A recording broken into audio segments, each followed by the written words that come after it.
Next, let's talk about Shen不害. What are the missing ingredients in Lord Shen's program? According to Han Feizi, he overlooks the fact that the whole program must be implemented by the ruler. The ruler can implement it only through his bureaucratic apparatus. In his preoccupation with the larger social program, he has overlooked the problem of how the ruler can control the officials through whom he must implement his program. He has overlooked the problem of how he can assure the competency of the officials who implement the program. Han Feizi's fellow countryman from the state of Han, Shen Buhai, seems to him to fill the gap. If Lord Shen's program is associated with the word Fa, Shen Buhai's science is associated with the word Shu. This word is usually translated as method or technique. The technique in question is the technique of organizing and controlling a truly effective bureaucracy. When we turn to Shen Buhai's technique, we find an enormous concern with the problem of rulers' control over the officialdom. What must be established are impersonal, objective mechanisms and rules for strictly limiting the powers of officials and subordinating them to the unchallenged control of the ruler. There must be mechanisms which are completely independent of the vagaries of interpersonal relations. Officials are systematically encouraged to spy on each other and to denounce each other.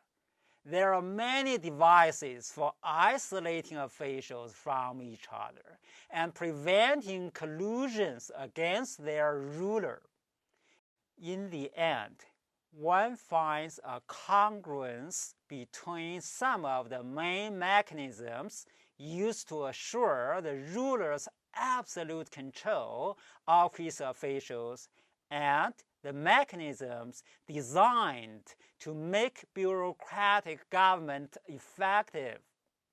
Quote, to bestow office on the basis of capacity of the candidate, to demand actual performance in accordance with the title of the office held, to hold fast the handles of the power of life and death, and to examine the abilities of his ministers, these are the things that the ruler keeps in his own hands.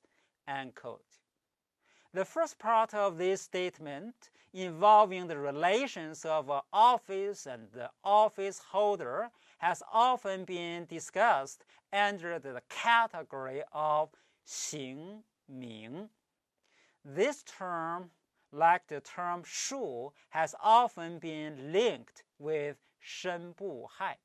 The word ming, meaning name, seems to link legalism to the pervasive preoccupation with names and realities, or the question of language.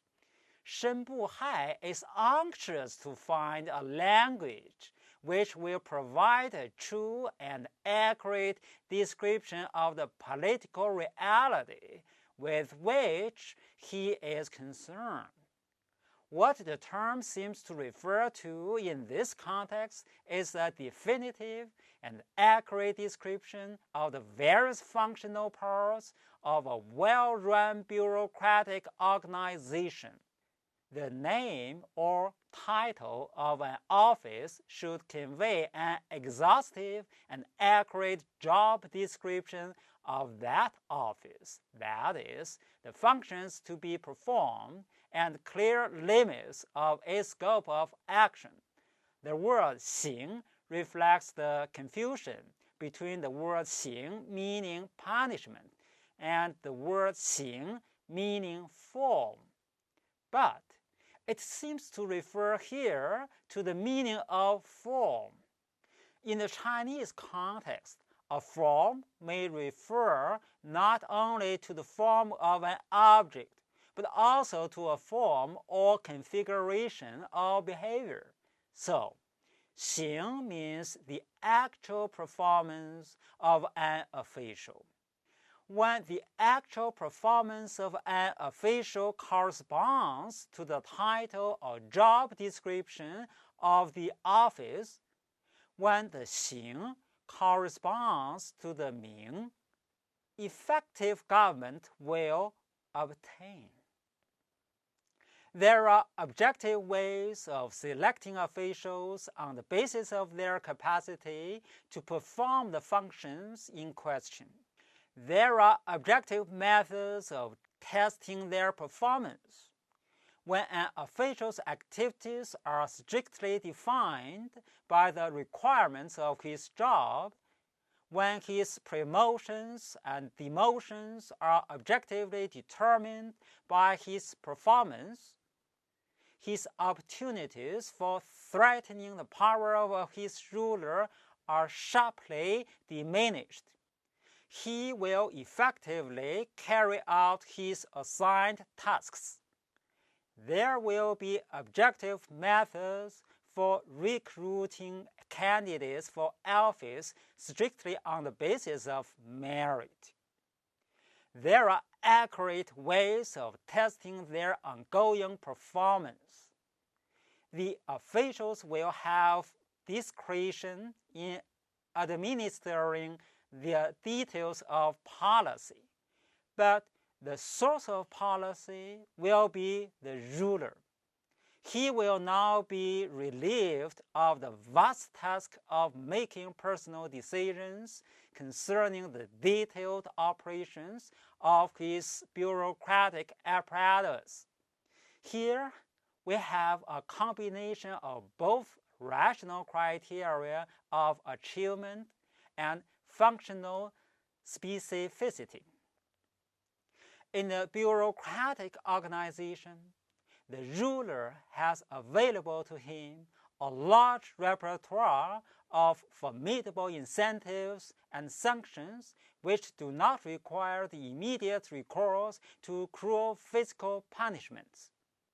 Demotions, failure to promote, reductions in rank, and dismissal from office can be the cause of untold anguish to ambitious officials whose goals are wealth, honor, and prestige.